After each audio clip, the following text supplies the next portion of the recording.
Al-amru biyadillah. Bismillahirrahmanirrahim. Assalamualaikum warahmatullahi wabarakatuh.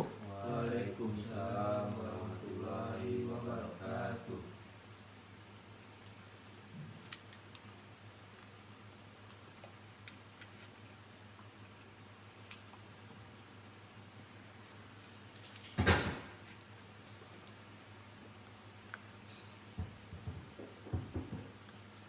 Jazakumullah khairan katsira.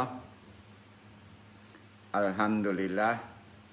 Asyhadu an la ilaha illallah wahdahu la syarikalah al-malikul hakul mubin. Wa asyhadu anna Muhammadan abduhu wa rasuluh. Asyadiqul wa'dil amin. Allahumma wa sallim wa barik wa ala sayyidina wa maulana Muhammadin afdalil khalqi ajmain wa ala alihi wa tabi ajmain wa ma tabi'ahum bi ahsanin illa yaumadin. Berdoa kita, subhanallah ilma lana illa ma 'allamtana innaka antal alimul hakim.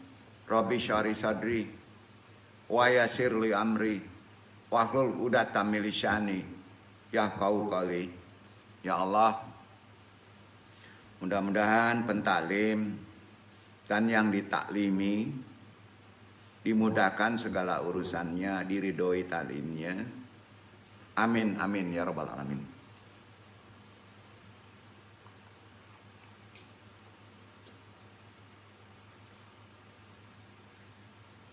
Syahadatal masyayikh Ikhwan YMA wabil khusus rahimakumullah, nan dimuliakan Allah. Amma ba'du. Langsung saja kita ke taklim.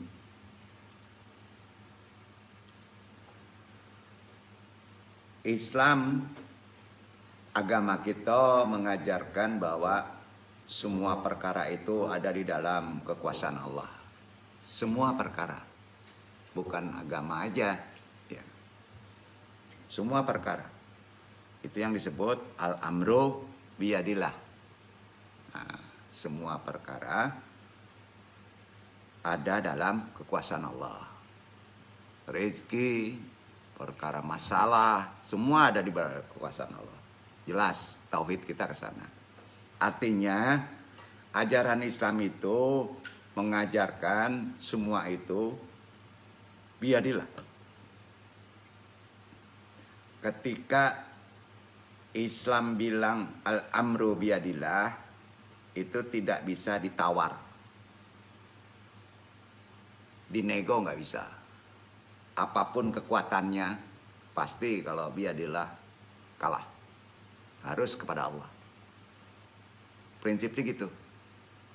Kita sering mengandalkan kekuatan fisik, kekuatan kolega, kekuatan ilmu, kekuatan massa. Jadi kalaupun kita kalah itu terkait dengan kezaliman diri. Paham ya? Batas-batas keseimbangan. Nah, tapi kalau dia misal terjolimi menggunakan biyadillah, pasti nggak mungkin kalah. Jadi terkait kurban dan sultan.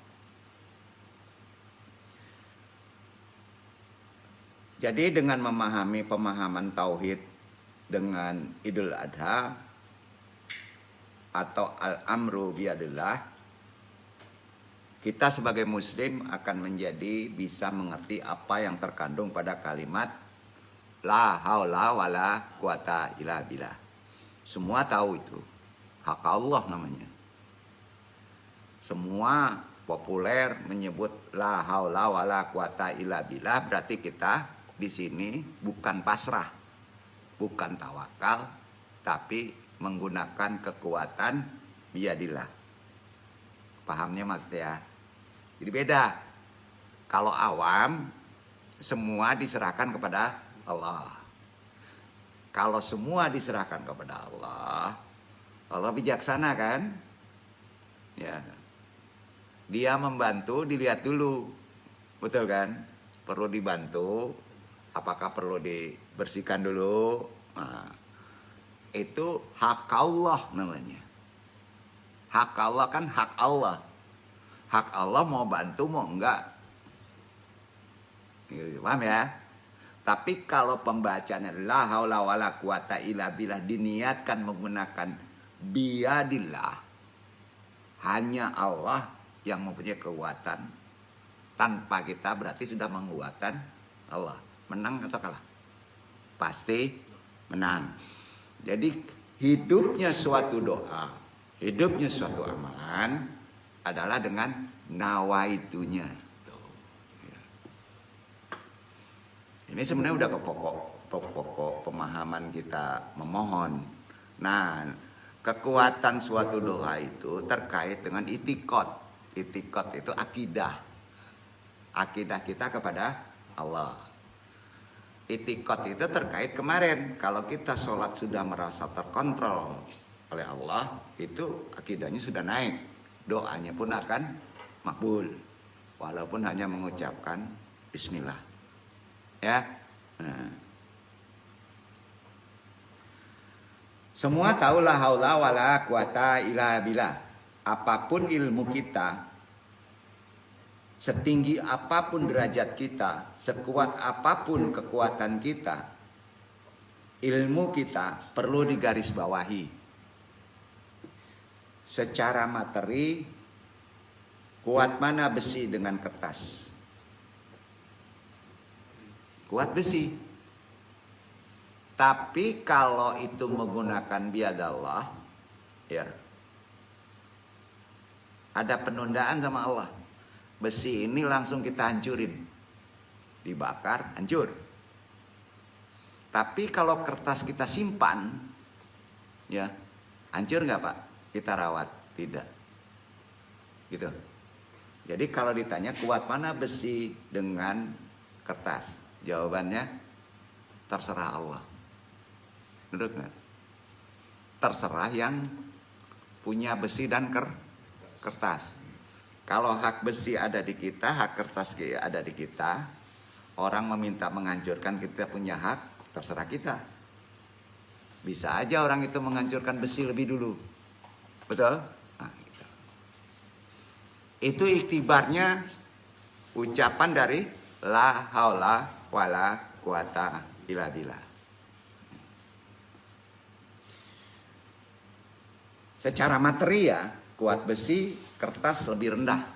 Kan gitu. Itu secara materi. Pasti kuat besi, kertas lebih rendah.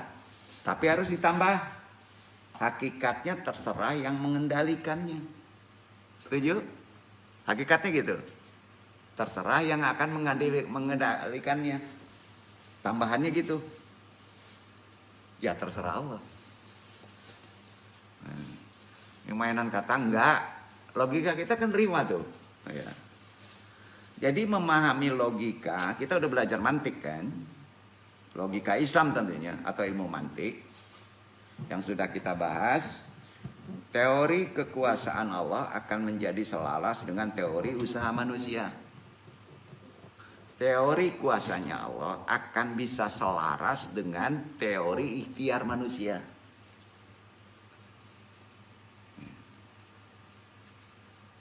Karenanya teori la haula wala quwata illa billah itu tidak perlu dibenturkan dengan teori usaha. Nggak perlu. Kalau ada penyakit ya kita usaha. Duduk. Kan gini, kalau dibenturkan dengan teori biadallah atau teori kekuasaan Allah, gua nggak usah berobat, terserah Allah. Salah nggak? Salah, ya kan? Seperti tadi, udah terserah Allah, kita putus saja ini karma orang atau sial orang. Nggak perlu pakai ritual tadi, ya. Nah sekarang cari perempuan, terserah Allah aja. Kacau juga kayak gitu. Itu salah tempat la haula wala quwata illa billah. Iya kan? Nah, jadi di sini intinya dengan memahami gini kita paham doa. Itu perlunya taklim. Jadi mudahnya gini, kalau ada penyakit ya kita usaha. Itu selaras kekuasaan Allah dengan ikhtiar manusia. Itu jawabannya. Itu ilmu mantik. Betul kan? Akan selaras. Ada ceritanya gini. Ini dari Quran. Nabi Isa alaihissalam dinukil dari kitab Dawa, kitab Ihya Ulumuddin, karangan Imam Al-Ghazali, populer nih ya. Kitab ini mengisahkan Nabi Isa pernah menderita sakit. Namun berhubung merasa dekat dengan Allah, soleh, dekat benar, Nabi kan, ya. Nabi Isa menolak berobat. Nabi dikasih nasihat, dikasih obat oleh tabib dulu, nggak mau berobat. Nabi Isa. Allah pun akhirnya menurunkan wahyu, ya, memerintahkan Nabi Isa supaya pergi berobat. Tapi dijawab oleh Nabi Isa, bukannya terserah Allah. Itu jawaban Nabi Isa. Itu ada di Quran. Allah menjawab, turun wahyu, apa kamu mau bilang saya bikin sesuatu itu tidak ada gunanya? Itu kata Allah. Apakah Allah itu membuat sesuatu itu nggak ada gunanya? Contoh, yang membuat suruh ikhtiar Allah kan. Ada kaki, ada tangan. Yang membuat nyamuk pasti ada gunanya? Ada. Yang membuat bio dan buah gata ada gunanya enggak? Pasti ada maksudnya. Dari makna Quran ini kita udah dapat pemahaman, ternyata semua mesti selaras dengan ikhtiar. Karena ikhtiar buatan Allah. Ya. Nggak mungkin Allah menciptakan sesuatu bukan tanpa manfaat sama sekali, nggak masuk akal. Masa Allah bikin jahe ditanya, bikin jahe ada yang nanya, kurang ajar namanya. Kalau bahasa mudanya nggak beradab. Ya. Apa betul ya Allah ini menghangatkan badan? Itu nggak benar tuh, nggak boleh gitu. Ya. Jadi kata Allah jawabannya unik, saya nggak tahu. Jadi kan nggak mungkin berdoa, bertanya seperti itu kepada Allah, nggak mungkin kan? Nggak mungkin kan? Misalnya gini, ya Allah, obat ini jahe untuk menghangatkan badan ya Allah. Apakah mungkin jahe ini menghangatkan badan? Nggak mungkin ngomong gitu sama Allah. Ya, hati-hati berdoa. Jangan ada komunikasi dikte. Walaupun dalam hati, Allah itu baca hati loh. Ya Allah, saya ikhlas, Engkau yang mencari, usaha saya ada, tapi Engkau yang menentukan. Lebih baik gak? Ya Allah, pokoknya saya ikhlas. Tapi kalau nggak dapet, ya saya galau. Gimana? Repot tuh. Apalagi menjaga level ini. Jadi memang dituntut kekuatan biadallah itu terkait dengan la haula wala quwata kita bilang itu direnungkan dulu. Pas kita melakukan sesuatu kita serahkan kepada Allah, bahasa syariatnya kan tawakal. Tolong dipikir tawakal itu betul-betul pasrah. Ada tawakal pasrah, ada tawakal yang betul-betul menyerahkan kekuatan itu kepada hak Allah. Beda kan? Beda. Itu namanya al-amru biyadallah. Nah, ini jarang dibahas. Sekarang pertanyaannya, bentar lagi Idul Kurban. Niatnya apa? Nah, itu kan? Kaitannya itu.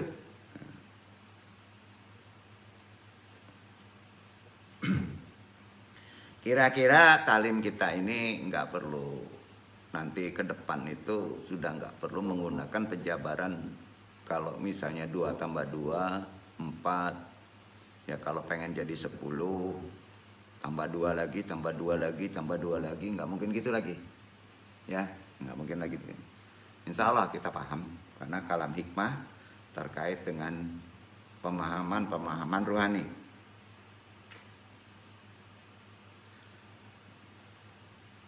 Sejak itu Nabi Isa mau ikhtiar dengan obat setelah turun wahyu. Tapi obat saja tidak cukup. Ya. Tetap prioritasnya al-amru biyadillah. Duduk. Duduk ya. Jadi mana dulu? Memohon dulu kepada Allah, nggak susah. Baru cari obat, baru ikhtiar. Nah, pertanyaannya kan sering terbalik.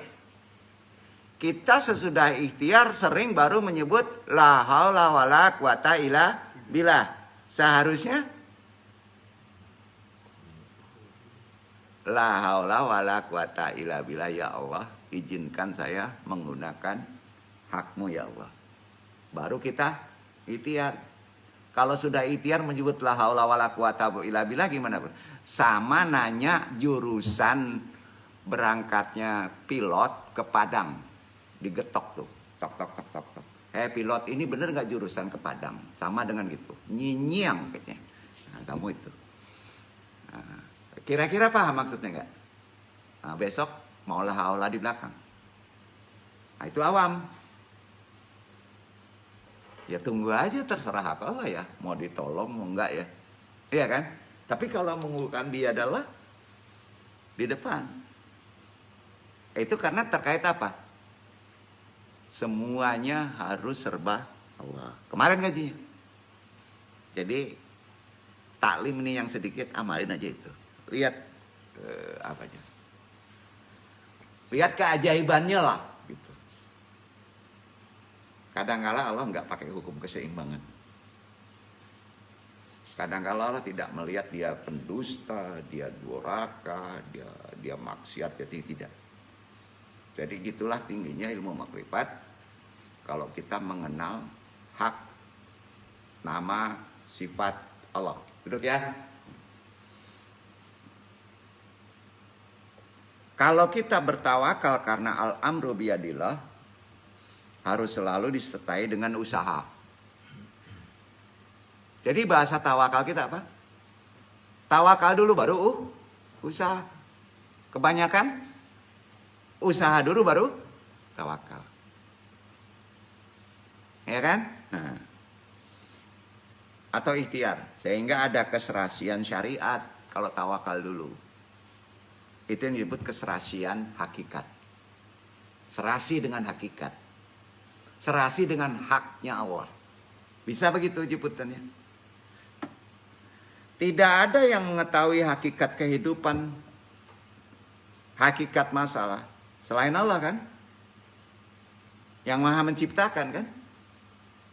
Sekarang Andung mau tanya, semuanya tahu nggak? Apa alasan antum semua, ikhwan di sini khususnya dihidupkan di atas bumi ini? Gampang aja. Apa alasannya? Pertanyaannya gampang aja. Jawabannya nggak tahu kan? Nggak tahu jawabannya. Paling kalau Quran menyebutnya untuk ibadah. Itu perintah, alasannya. Beda kan? Nggak tahu. Kenapa kita ada wujud? Juga kita nggak tahu. Ya kan? Nah. Kok bukan yang lain diwujudin? Kenapa ada yang dimatikan? Ya. Yang tadinya tidak ada menjadi ada. Kan kita asalnya nggak ada. Menjadi ada. Juga nggak tahu. Betul kan? Makanya kalau ada pertanyaan tauhid, itu Anda nggak bisa menjawab langsung. Jadi gitu. Lihat dulu karakter orang itu. Kalau jawabannya nyebelin, kasih ayat nyebelin. Kalau tauhid, hati-hati. Gitu. Keseimbangannya gitu. Paham gak nih maksudnya? Kan kalau tauhid itu beresiko. Kalau nggak ada ilmunya kita kena loh. Apalagi berbicara la haula. Itu terkait makbulnya doa. Kita sekarang udah tahu di mana letaknya. Prioritas kita adalah biadallah gitu. Al-amru adalah amru itu kan perintah. Perintah hanya Allah dulu. Itu Quran. Yang tadinya kita nggak ada menjadi ada kan nggak tahu kita. Alasannya kenapa? Karena yang jelas itu semua adalah di luar ikhtiar kita. Di luar pikiran kita. Keterbatasan beranalisa kita. Kenapa kita nggak tahu? Karena di luar batas kapalo kita. Maka kalau di luar batas harus segera di awal menggunakan hak Allah. Jangan langsung doa. Nah, sampai sini paham gak? Silakan tanya ulama itu, ngangak-ngangak tuh ulama tuh. Pasti kalau disebut itu bingung dia. Bingungnya apa? Kaget. Karena dia sering orang itu tertutup. Ikhtiar dikerasin. Hak Allah hanya harap. Padahal hak Allah tidak bisa diharapkan. Dia yang kuasa. Duduk ya. Nah, Sultan begitu. Jadi pertanyaan tadi yang tadinya nggak ada menjadi ada itu di luar ikhtiar usaha otak kita. Ah ya. Setelah manusia yang katanya mempunyai akal dan mereka menyebutkan bahwa manusia dapat hidup karena tidak terkena penyakit setelah punya jantung dan paru-paru normal. Kalau jantungnya normal, parunya bagus, nggak akan pernah kena penyakit. Kan omongan logika begitu, ya kan? Berarti sehat. Tapi kalau ditanya kapan manusia akan mati, kalau orang kuat, ahli medis, maka mereka akan menjawab gimana? Ya, kalau jantung dan paru-parunya berhenti dan rusak. Kan gitu jawabannya kan? Pasti dokter gitu jawabannya kan? Secara tauhid bener gak? Kena tuh. Gak boleh dosa. Duluin mana? Hak Allah. Hak Allah. Penyebabnya bisa aja itu. Bisa juga enggak kan?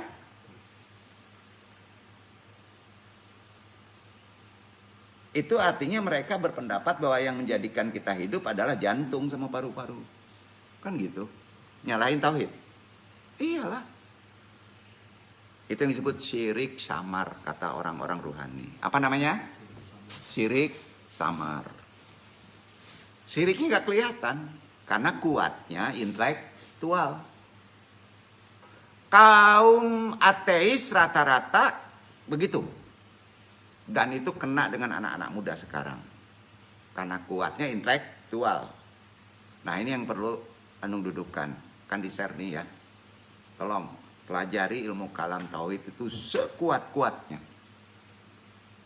Nah, supaya kita jangan kena syirik samar. Setuju nggak yang Anung kaji ini? Setuju ya? Nah. Kurban banyak syirik samarnya, bro. Hati-hati. Kalau kita nggak tahu. Hakikat kurban apa sih? Nanti dong bahas. Kita pahami dulu ini dulu satu-satu.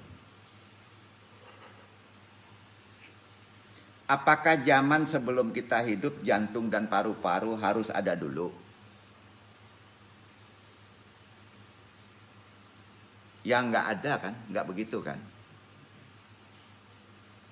Karena kalau jantung paru-paru yang menjadikan adanya sebuah kehidupan menurut ahli medis, ya, kan gitu. Maka keduanya harus ada lebih dulu kan? Iya kan? Jauh sebelum kita hidup kan? Berarti ini makhluk jantung. Ini diciptakan makhluk paru-paru. Karena ini bisa menghidupkan, baru ditaruh ke jasad. Kan nggak begitu kan? Prinsip tauhid kan yang dulu itu yang paling mulia. Iya kan? Setuju nggak tuh? Ruh dulu atau badan dulu? Ruh dulu kan? Kalau jantung dan paru-paru dijadikan unsur kehidupan, harusnya ruh di belakang dong. Nah, kan aneh. Berarti sudah menyalahi tauhid. Nah, dokter banyak yang salah kan? Nah, kan karena nggak ngaji ke Quran. Nah, yang jelas kan statusnya jantung dan paru-paru hanya dijadikan sebagai atribut, bukan penentu. Bukan sesuatu esensi, alat dari Tuhan untuk menciptakan sebuah kehidupan yang selama ini kita kira ada, ya kan? Yang menjalankan sepeda itu siapa, Pak? Roda? Enggak, manusia, ya kan? Betul kan?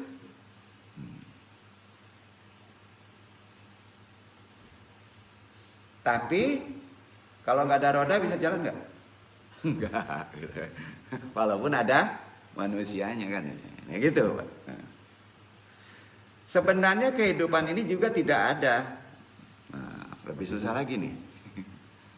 Karena kita tidak mengetahui hakikat sebuah kehidupan.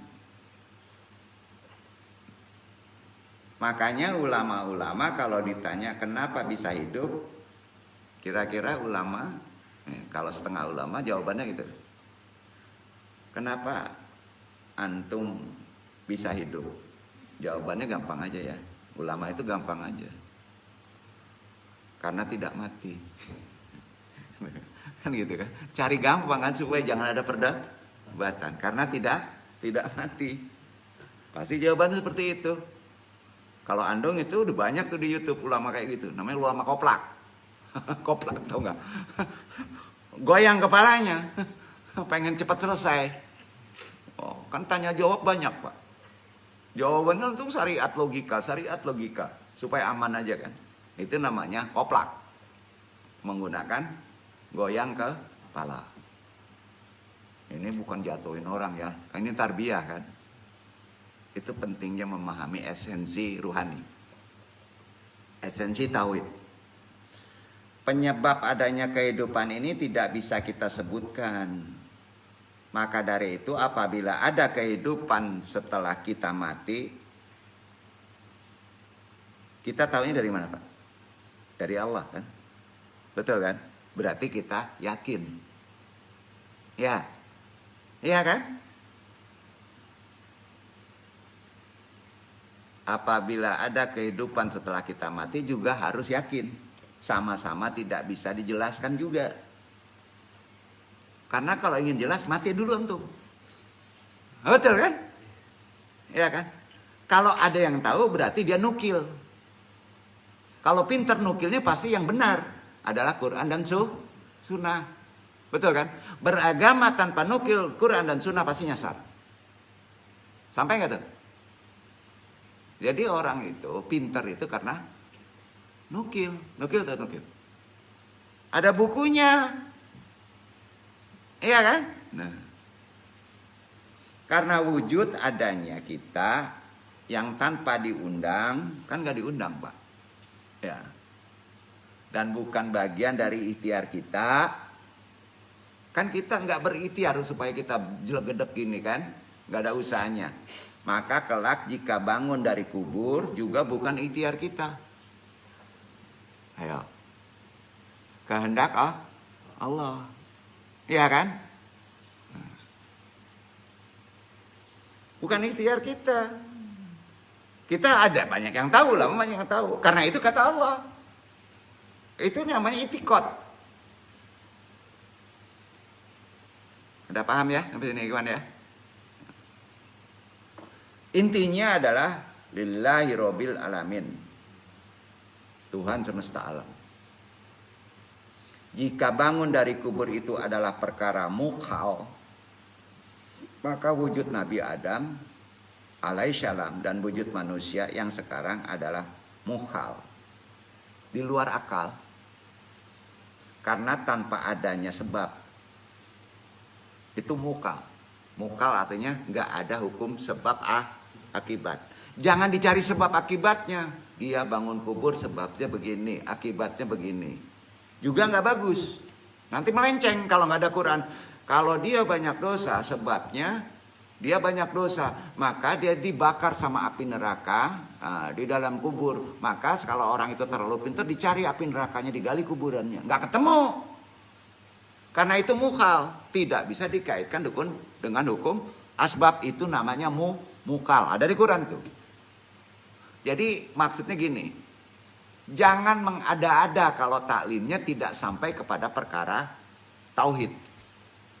Dan tahu tauhid pun jelas ada nukil. Ya, gitu ya. Nah, nanti kan anu takutkan pas sudah potong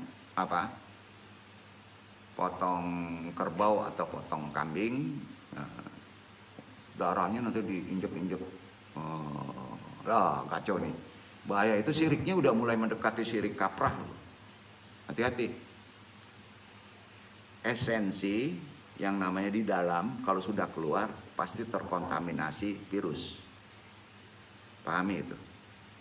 Berarti itu sudah kotoran dan bangkai. Yang suci dibungkus tahunan, kalau sudah keluar berebutan itu virus. Itu yang diinjak-injak. Ayo. Kalau sembuh itu urusan setan. Nah, jangan macam-macam gitu. Ini ngamuk kerbaunya ini, maka kerbaunya harus didoain. Juga nggak boleh, karena nggak ada sandaran sunahnya.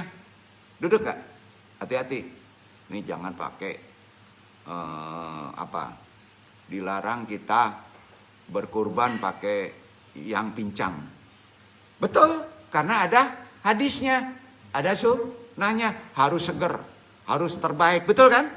Karena ada hadisnya, bukan klinik. Ya, nah itu maksudnya. Nah. Sekarang jika bangun dari kubur itu adalah perkara mukal yang tidak ada hukum sebab akibatnya. Mukal artinya wujudnya tanpa ada sebab.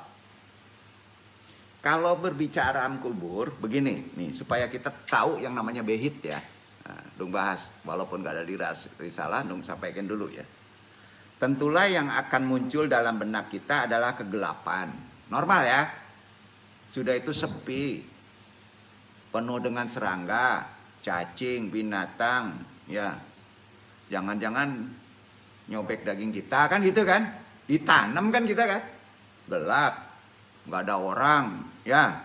Hingga pada akhirnya kita berkesimpulan gimana? Alam kubur tempat yang menyeramkan. Betul kan?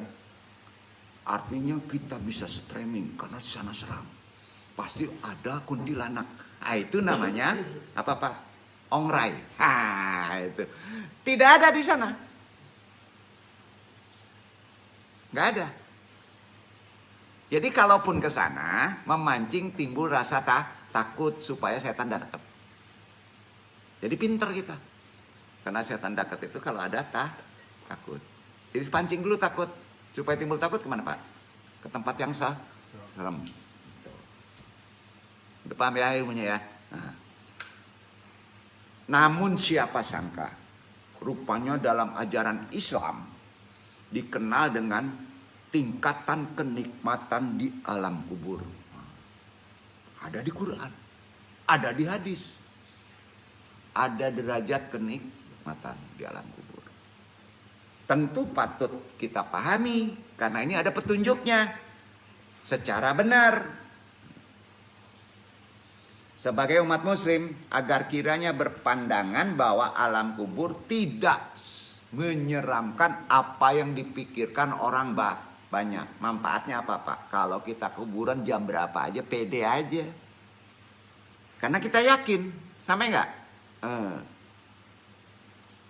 Nggak menyeramkan apa yang dibayangkan, itu mainan kepala. Ya, untuk itu ada tingkatan kenikmatan di alam kubur yang bersumber dari Al-Quran dan As-Sunnah. Satu, tingkatan para nabi. Hal ini berdasarkan istilal dalil dari hadis Rasulullah sahih yang diriwayatkan Imam Al-Baihaqi, Abu Ya'la, bahwasannya al-anbiya'u yasihuna fi al-kuburi hunaki yasiluna. Para nabi hidup di dalam kuburan, di sana mereka sholat.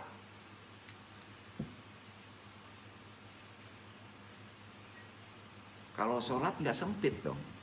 Iya. Nggak 2 kali 2 kan? Itu hadis sahih. Sehingga dari dalil tadi kita tahu ternyata kubur yang ada di dalam hadis tadi bukan berarti liang kubur. Karena dia bisa sholat, bisa berjamaah, bisa taklim. Kalau derajatnya nabi, itu hadisnya sahih. Bukan liang kubur, bukan tempat mayat yang dikebumikan. Berarti kubur itu pengertiannya berubah. Alam barja yang sangat luas. Itulah yang disebut dalam Quran. Alam barjah sangat luas dan hanya diketahui oleh Allah. Kalau kita ingin mengetahui, mati dulu. Kan gitu. Logika kita keterima nggak kaji kayak gini? Iya kan? Jadi semua ada petunjuknya kan? Nah, cara sholat mereka pun kita nggak tahu. Makanya kalau ada ulama misalnya terlalu pinter, terlalu makrifat, sholatnya Nabi sekian orang, kiblat di alam barjah ke sana. Indahnya luar biasa, andung cikuy udah pisau. Nggak ada yang tahu. Kalaupun tahu, dia tidak boleh mengucapkan karena beda alam. Itu adat.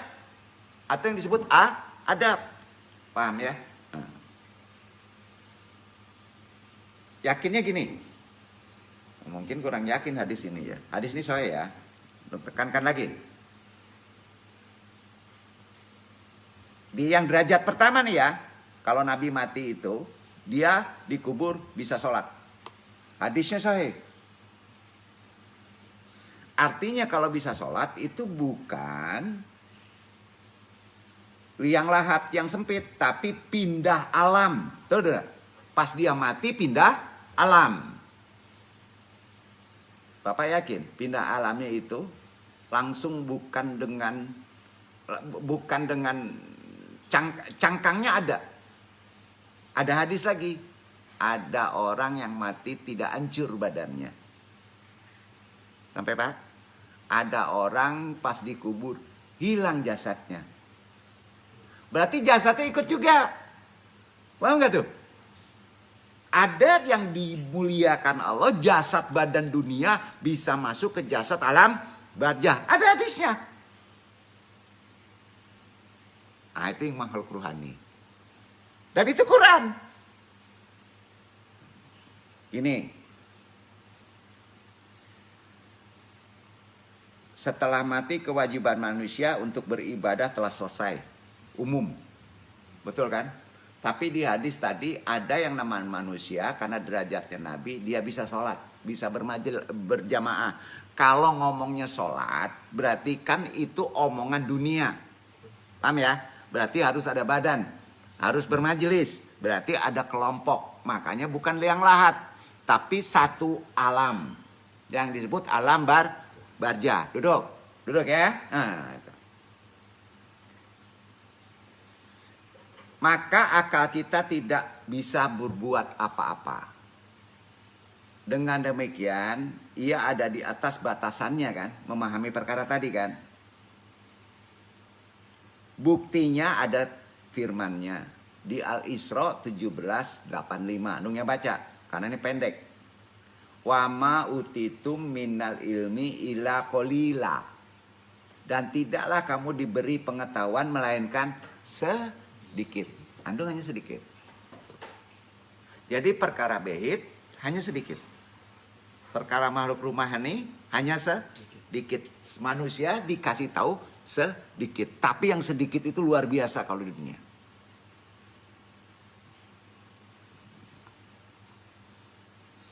Selain itu para nabi memiliki apalagi kedudukan yang sangat tinggi di sisi Allah. Mereka ialah orang-orang yang paling sempurna di dunia. Sempurna di alam barjah juga kan. Karena mungkin pindah tempat, mungkin sempurna dia.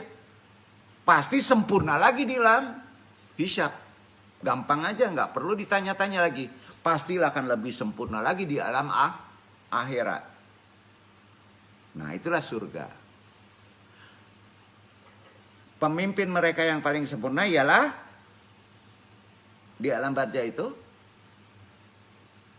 Nabi Muhammad SAW. Ya. Di dunia sempurna, di alam barzah pasti juga sempurna. Itu yang disebut insanul kamil. Insan kamil. Jangan manusia kamil. Itu gubernur. Betul kan? Iya. Kalau manusia kamil bingung tuh. Ini diterangkan dalam hadis, jasad para nabi tidak akan dimakan oleh tanah. Karena masih dipakai. Makanya dosa antum kalau menyebut nabi itu hancur. Nggak hancur. Firaun aja nggak hancur karena dibalsem. Kan beda lagi. Loh. Seperti yang terjadi pada jasad manusia lainnya juga ada yang mulia. Rasulullah bersabda, Syahih, banyak perawi, Innilillah haramayan al-akul jad hasil ala anbiya'i. Sesungguhnya Allah telah mengharamkan kepada tanah untuk memakan jasad para nabi. Enggak nabi aja. Ini terkait jasad. Jasad terkait kalau antum mulia tidak dimakan tanah. Allah menegaskan di hadis dan hadis ini sahih, diharamkan tanah memakan jasad. Bayangin Pak. Banyak kejadian enggak? Banyak enggak? Masih utuh. Maka ada kena syariat. Kalau ada jasad utuh, tanya ahlinya mesti digimanain. Gitu, nggak main kubur lagi gitu aja. Kadangkala dia nggak cocok di situ tempatnya. Jadi kalau masih utuh, sebaiknya pindah tempat, tidak di situ. Itu hukumnya. Udah tahu syariat satu ya. Inilah haramayan ala akul jad hasil ala anbiya. Sesungguhnya Allah telah mengharamkan mengharamkan kepada tanah ala akul jad hasil ala anbiya. Mengharamkan kepada tanah untuk memakan jasad para hasil ala anbiya'i, para nabi. Hadis ini Bukhari, Muslim semua derajatnya hampir mendekati wahyu. Ini nggak berani ulama umum menyebutnya. Karena takut ada pertanyaan. Nanti kalau ada pertanyaan harus pandai membaca makhluk ruhani. Harus bisa membaca makhluk behit. Disebutkan pula di dalam hadis. Contoh, peristiwa Isra Mi'raj. Nah, beliau mendapatkan para nabi berada di langit yang berbeda-beda tempat. Sampai ke langit 7 dalam keadaan hidup. Rasulullah mengucapkan salam, Quran. Kalau mengucapkan salam berarti masih hidup. Masih ada badan, betul? Jangan-jangan alam barzah itu lebih luas dari alam dunia. Karena sudah melewati 7 tahapan langit. Duduk gak tuh? Yeah. Beliau mengucapkan salam kepada mereka. Mereka pun mengucapkan salam kepada beliau. Hal ini menunjukkan bahwa para nabi berada dalam kedudukan paling tinggi, penuh nikmat, keridhaan Allah. Itu yang pertama. Kenikmatan kubur yang pertama tadi. Artinya nabi dalam keadaan hidup bisa masuk ke alam barzah. Arti barzah alam yang ada pembatasnya. Tembus pembatasnya itu. Duduk gak tuh? Sama dengan Mi'raj kan? Jadi kalau kita mati, kita pindah alam yang disebut alam yang tidak sama dengan alam dunia. Tembus kita. Cara tembus ke alam barzah gimana Pak? Bunuh diri. Gitu. Makanya ada ajaran sufi, hati-hati. Mati sebelum mati. Iya kan? Zikrul maut. Kalau Allah berkehendak bisa sampai. Nah, kalau perkara alam bunian kecil. Alam bunian tuh alam dunia masih. Lapisannya nggak sama barzah. Kalau orang biasa nembus-nembus memahami konsep alam barzah, masuk ke alam bunian siul-siul aja loh. Ngapain lo? Gitu pede. Mana ada takut, wong dia udah nembus alam yang lebih hebat dari itu kan. Kedua, derajatnya derajat para syuhada. Quran ada. Pertama, derajat nabi. Kedua, derajat syuhada. Setelah derajat para nabi, tidak ada lagi manusia yang derajatnya melebihi para syuhada. Jadi kalau di manusia nggak bisa nembus ke derajat nabi. Hanya sampai di syuhada. Bagaimana tidak, mereka telah menjual nyawa. Maka disebut syuhada. Menjual jiwa di jalan Allah. Menjual nyawa, menjual jiwa, apakah harus perang semuanya? Jawabannya tidak. Betul kan? Tidak kan? Contoh, dia lagi sakit, nggak bisa diri, dia tetap sholat, ditahan berdiri, mati, syuhada. Lah dia memegang amanah, hamil ibu-ibu, ya mati, syuhada. Masuk derajat ke dua, pas mati masuk derajat ke dua di bawah nabi. Apakah dia mati? Tidak. Tuh. Quran. Mereka itu menjual nyawa dan jiwa di jalan Allah. Allah memberikan kepada mereka kehidupan yang istimewa di alam bukan tubuh hitam. Alam barzah. Ya. Hal itu belum termasuk kedudukan serta ganjaran yang sangat besar dan akan mereka raih pada hari kiamat. Kalau antum gak yakin ada nikmat kubur, ada nikmat surga di kubur, maka antum termasuk orang yang gak beriman. Karena itu diterangkan oleh dalam Al-Quran. Duduk ya. Pertanyaannya, apakah boleh sampai kita mengirim doa ke kubur? Jawabannya sampai. Tapi derajat yang tertinggi orang yang soleh. Duduk ya. Nah, kalau kita ngirim daging, jadinya ke sana itu kacang goreng, Pak. Karena derajat kita rendah. Awak minta daging kacang goreng. Padahal awak ngirim daging.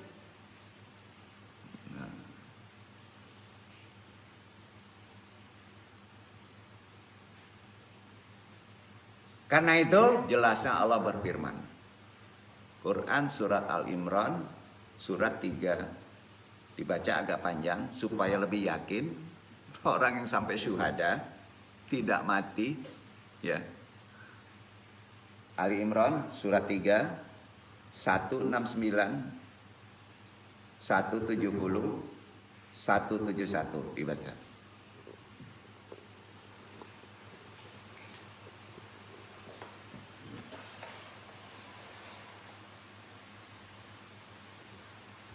A'udzu billahi minasyaitonir rajim.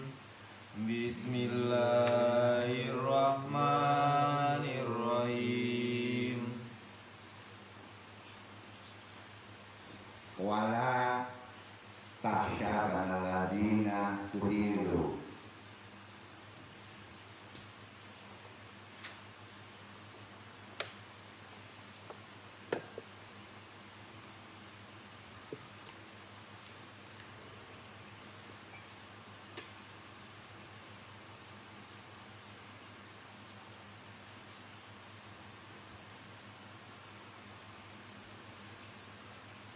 Wala tahzab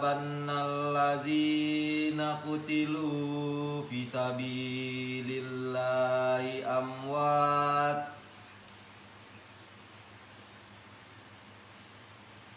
bal ahya'un inda rabbihim yurzaqun farihina bima atahumullahu min fadlih wa yastabsiruna billazina lam yalhaqu bihim min khalfihim alla khaufun alaihim wala hum yahzanun yastabsiruna bi ni'matin minallahi fadli wa anna allaha la yudiyu ajral mu'minin. Stop, artinya dulu dibaca. Selanjutnya ayat selanjutnya ya. Baca itu artinya agak keras. Janganlah kamu mengira bahwa orang yang gugur di jalan Allah itu mati. Bahkan mereka itu hidup di sisi Tuhannya dengan mendapat rezeki. Lanjut. Mereka dalam keadaan gembira disebabkan karunia Allah yang diberikannya kepada mereka. Dan mereka bergirang hati terhadap orang-orang yang masih tinggal di belakang, yang belum menyusul mereka, bahwa tidak ada kekhawatiran terhadap mereka, dan tidak pula mereka bersedih hati. Mereka bergirang hati dengan nikmat dan karunia yang besar dari Allah, dan bahwa Allah tidak menyia-nyiakan pahala orang-orang yang beriman. Percaya kan?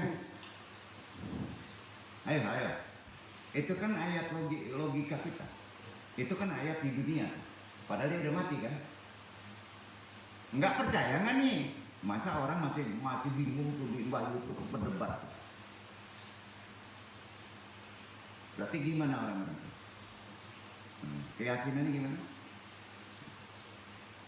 Bisa ya? Sebenarnya udah selesai ngaji, Anda menang. Gimana? Nggak yakin juga. Udah nggak usah ngaji. Jangan kamu mengira bahwa orang-orang yang gugur di jalan Allah itu mati. Mereka itu hidup di sisi rohnya, sangat dekat dengan Tuhannya, maksudnya gitu. Dengan mendapat rezeki. Rezeki itu bahasa mana, Pak? Bahasa dunia. Ya. Mereka dalam keadaan gembira. Bahasa mana tuh? Disebabkan karunia Allah, bahasa dunia juga yang diberikan kepada mereka. Dan mereka memberi kabar gembira kepada orang-orang yang masih tinggal. Makanya kalau yang masih gentayangan, Pak, ngasih kabar jelek, itu bukan begitu, bukan syuhada, itu korin. Duduk nggak? Kembaran, umurnya panjang. Dan mereka memberi kabar gembira kepada orang-orang yang tinggal. Al-Awabin, Mubasir Al-Awabin. Memberi kabar gembira bertalin kepada orang yang masih tinggal di belakang mereka, yang masih hidup, yang belum menyusul mereka. Antum kan berarti ya biasa aja lah, manduk lah, begitu aja, iya kan? Bahwa tidak ada kekhawatiran, jangan dengerin, jangan makan juga terhadap mereka, dan tidak pula mereka bersedih hati, mereka gembira, mubasir lagi dengan nikmat karunia yang besar dari Allah, dan bahwa Allah tidak menyia-nyiakan pahala orang-orang yang beriman. Kalau antum mengimani ini, berpahala. Bukan suruh ikuti yang egois, enggak. Masih memperdebatkan jin, hantu belau, dan ciku, terserah. Bantam aja ayat itu. Berapa ayat itu? Ali Imran 169, 170, 171. Clear. Itu Quran. Sehingga dari firman Allah ini kita dapatkan gambaran bahwa para syuhada adalah mereka yang masih hidup. Titik kan? Iya kan? Syuhada kan mati nggak perlu berat badan. Antum lagi sholat, puasa, ikhlas, mati, syuhada. Berarti banyak. Sekarang orang kayak gitu banyak. Jangan-jangan kakek gua ya, gitu. Syuhada juga ya, betul kan? Maka soleh aja deh. Nikmat paling besar itu di nikmat kubur. Karena kita nggak nabi kan. Kalau nabi semuanya nggak bisa disebut nabi mati kan, lu ulang-ulang tuh, nggak boleh. Hanya wafat yang boleh disebut. Wafat itu pindah. Maknanya pindah. Mereka akan mendapatkan rezeki. Mereka yang masih hidup. Lantas bagaimana mereka hidup dan mendapatkan rezeki? Nah, ini. Ya nggak sama. Kalau di dunia makan misalnya tempe goreng, karena ada pada tawarin tempe goreng yang bingung. Nggak sama. Mereka akan hidup dan mendapatkan rezeki menurut ilmu Allah. Iya kan? Nah, itu rahasia. Makanan itu apa? Nah, bisa saja makanan itu batu. Ada? Sama ngare? Yang maha mencipta lebih mengetahui dengan ciptaannya. Dan ruh yang tidak diketahui oleh manusia. Ruh yang menghidupkan kan ruhnya masih ada tuh. Cuma jasadnya bisa aja jasad badannya tapi disempurnakan, atau jasad minjem. Duduk kan? Nah gitu aja. Nah sekarang tanya, ini sering dipahami sama orang roh genta. Jangan, nggak enak disebut roh gentanya. Jadi Allah berfirman di Al-Isra 17 ayat 85, dibaca dulu. Ini perkaranya kedua. Al-Isra.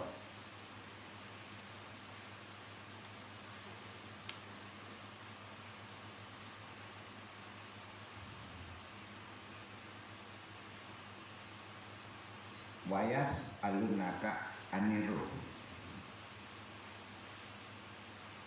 Wa yas'alunaka 'anir ruh kulir ruhu min amri rabbi wa ma utitum minal ilmi illa qalila. Dan mereka bertanya kepadamu tentang ruh. Katakanlah, ruh itu termasuk urusan Rabbku, dan tidaklah kamu diberi pengetahuan melainkan sedikit. Oke. Bukan nggak boleh kan? Boleh kan? Tapi sange nih. Nah, cerdas dong, ya kan? Nggak boleh. Dosa, nggak bisa. Tidaklah kamu hanya diberi pengetahuan cuman sedikit. Boleh kan? Boleh. Gimana nih? Nah, yang sekene-kene itu ada boleh. Tapi kok disebut sampai dia gitu dinya? Enggak. Memang adabnya gitu. Dengan demikian yang dimaksud dengan kenikmatan ialah kenikmatan ruh. Kenikmatan ruh. Bukan kenikmatan badan, bukan kenikmatan jiwa, bukan kenikmatan nafsu. Lebih tinggi dari itu. Adapun jasad setelah mati, ia akan hancur tetap. Untuk syuhada, ada yang hancur, ada yang enggak. Terserah biada Allah. Ya, begitu kan? Karena memakai hak Allah. Bisa aja, jangan hancurin gua. Udah, hidup lagi nggak? Zombie tuh. Iya. Buktinya mata bisa melihat mayat tersebut. Jasad setelah mati ia akan hancur. Buktinya apa Pak? Kalau yang normal, mata bisa melihat jasad kita hancur. Nonton gitu.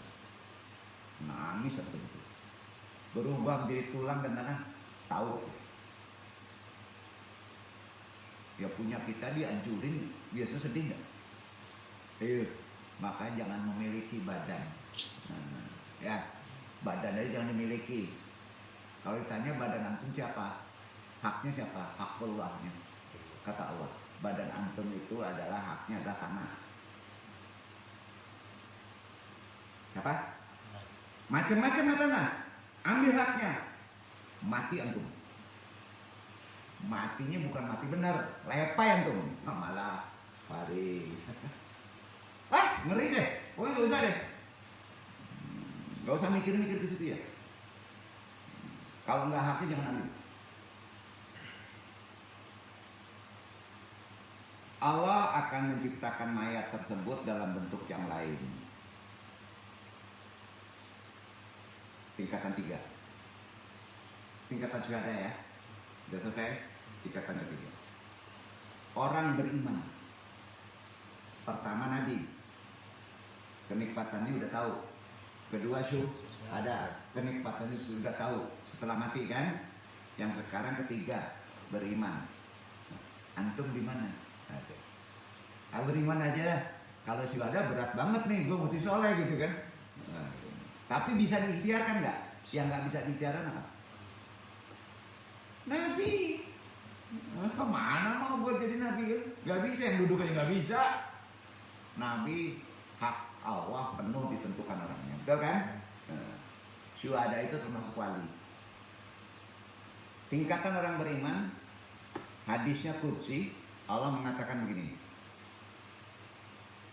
Laqad aidat liubaidi al-aqtika amakina la tastati alain ruyataha wal udun la tasma'uha wala yastati qalbi al-insan takhayulaha.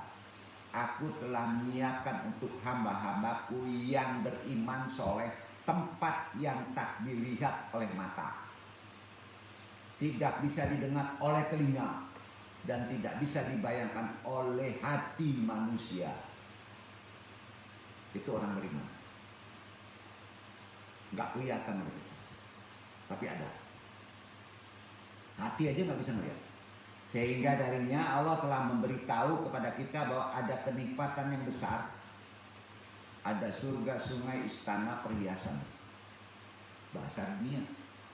Di alam barzah untuk orang yang beriman. Namun perasaan kita saja tidak bisa mengetahuinya, orang yang di atasnya. Hal ini pula yang terjadi di alam barzah.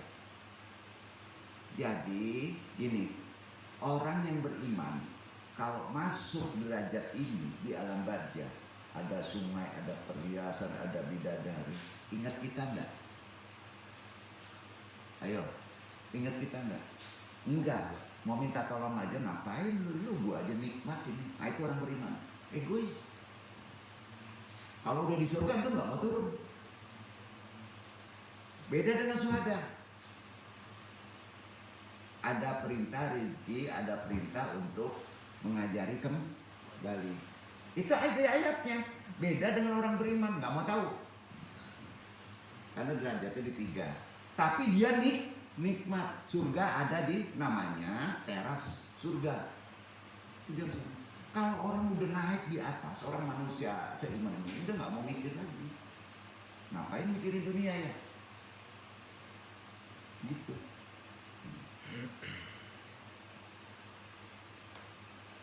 Sabda Rasulullah begini, sebagaimana yang diriwayatkan oleh Imam Bukhari, Imam Muslim, bahwasanya ini derajat orang beriman. Hadis kedua, Aida ma'at ahadna saya Allah makanu fi al-syabah wal masyai idakan kaibaran fi al-jannah fasayubi kaibaran fi al-jannati wa idakan kaibaran fil al-jahim fasayalkun kaibaran fil al-jahima fayuqallah hada makanu hatta yarfaqallah yauma al-qiyamati. Jika salah seorang di antara kita meninggal, tempatnya akan diperlihatkan kepadanya pada pagi hari dan malam hari. Jika ia termasuk ahli surga, ia akan menjadi ahli surga di alam kubur barzahnya. Dan jika ia termasuk ahli neraka, ia akan menjadi ahli neraka di alam barzah kuburnya. Akan dikatakan kepadanya, ini adalah tempatmu hingga Allah membangkitkanmu pada hari kiamat. Hati-hati, hati-hati, nggak boleh minta tolong ke kubur. Jangan-jangan ini sedang di neraka. Orang sedang padi diminta tolong, kurang aja. Ada saya padi. Nang sana, mana pulau den? Ada saya sana, mana pulau den? Yang mau tahu? Nah, itu derajat orang beriman. Kalau para wali nggak perlu kuburan, nggak perlu. Orang syuhada nggak perlu kuburan. Apa namanya? Apa namanya?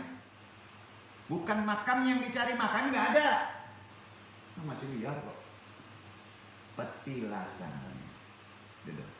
Makanya orang-orang mulia sering dibuat kuburan banyak supaya jangan diderajatkan rendah dia mati. Duduk kan nih? Paham ya? Sering diumpetin, sering dikunci.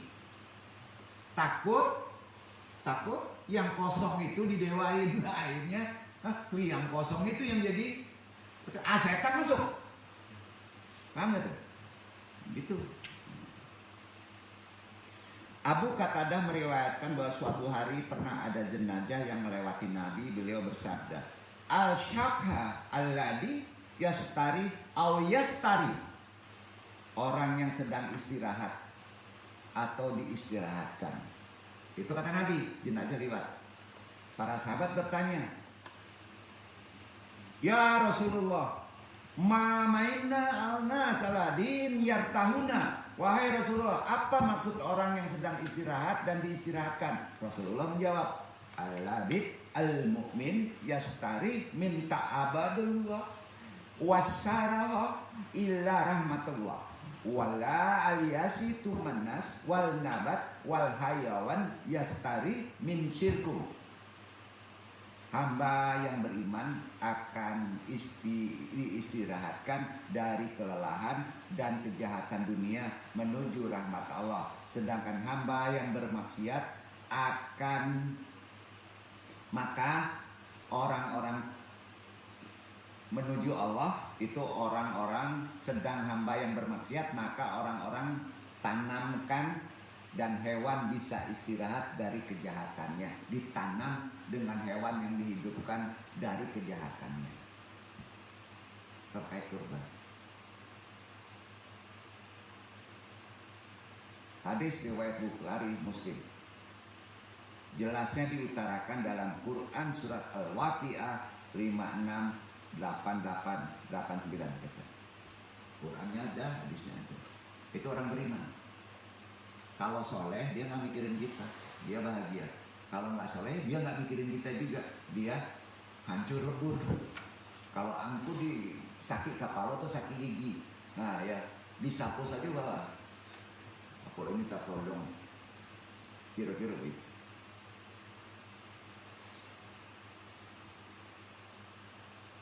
Tabi unama.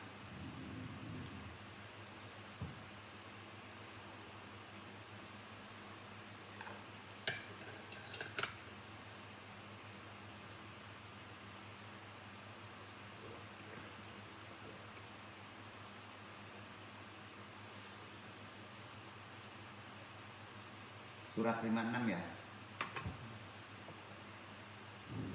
Wa amma in kana minal mutaqarrabin farauhu wa raihan wa jannatu ta'im.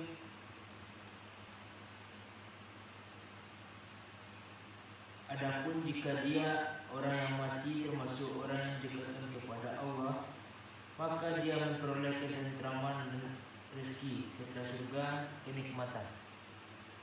Adapun jika orang yang mati termasuk orang yang didekatkan kepada Allah, yang didekatkan yang dekat beda, yang dekat syuhada di sisi Allah para nabi. Duduklah. Di sisi Allah para nabi. Ya. Orang yang dekat dengan Allah laduni. Tahu nggak? Jadi kita boleh berikhtiar menjadi laduni, menjadi orang yang dekatkan Allah. Orang yang dekat dengan Allah. Terus orang yang didekatkan oleh Allah yang beriman. Nah ya, itu derajatnya. Itu memperoleh rizki serta surga kenikmatan. Bahasa dunia kan? Rizki di dunia, surga kenikmatan berarti kesenangan di alam kubur. Yakin? Jelas? Hadis ada? Mati antum nggak? Nggak ada yang mati bro. Pindah tempat. Nah, dengan mengaji begini, bahaya juga hidup kita ya. Bahaya nggak nih kalau kita lalai? Oleh sebab itu kehidupan yang sekarang ini lebih aneh. Karena tanpa adanya sebab. Justru kehidupan nanti di padang mahsyar itu adalah wujud dari wujud yang sudah ada. Sedangkan wujud kita yang saat ini merupakan wujud dari yang tidak ada sebelumnya. Berdasarkan kaji tadi, maka dari awal itu Allah Subhanahu wa Ta'ala mengingatkan kepada manusia untuk selalu mengingat bahwa dia pernah tidak ada. Sedangkan dari ketiadaan inilah yang akhirnya menjadi ada. Adalah ayat bahwa wujudnya manusia bukanlah sebuah ikhtiar manusia sendiri. Selain itu, setan yang tercipta untuk hidup di neraka juga bukan bagian dari ikhtiar mereka. Jadi ada intinya. Kita ini adalah bukan siapa-siapa sehingga akhirnya wusul. Itulah yang menjadikan filosofi dari doa iftitah. Allahu Akbar kabiro walhamdulillahi kasiro terari amma ana minal muslimin. Allah maha besar dengan sebesar-besarnya segala puji yang sebanyak-banyaknya bagi Allah. Maha suci Allah pada pagi dan petang hari. Aku menghadapkan wajahku kepada Rabb yang telah menciptakan langit dan bumi dengan segenap kepatuhan, kepasrahan, dan aku bukanlah termasuk orang-orang yang menyekutukannya. Sesungguhnya salatku, ibadahku, hidupku, matiku hanyalah kepada Allah, Rabb semesta alam yang tiada satu pun sekutunya baginya. Dengan semua itulah aku diperintahkan dan aku adalah termasuk orang-orang yang berserah diri. Alam semesta ini menjadi bukti sangat nyata bahwa Allah Subhanahu wa Ta'ala itu ada dan Allah yang menentukan semuanya, bisa mematikannya, bisa menghidupkannya. Ternyata kita selalu dihidupkannya. Ya. Nah, ini semua terkait dengan kurban. Jadi insya Allah besok kita bahas bab yang selanjutnya. Apa kaitannya memahami perkara kubur tadi dengan kurban. Mudah-mudahan bermanfaat, menguatkan akidah kita dan menjadi pedoman. Ternyata kehidupan kita sudah yakin bahwa kita ini sebenarnya masih ada kehidupan yang lebih baik di kedepannya. Semoga kita menjadi setidaknya orang yang beriman waktu dipanggil Allah, atau sesempurnanya menjadi yang syuhada. Betul kan? Wabillahi taufiq wal hidayah. Banyak maaf. Assalamualaikum warahmatullahi wabarakatuh. Waalaikumsalam warahmatullahi wabarakatuh. Subhanakallahumma wa bihamdika asyhadu an la ilaha illa anta astaghfiruka wa atubu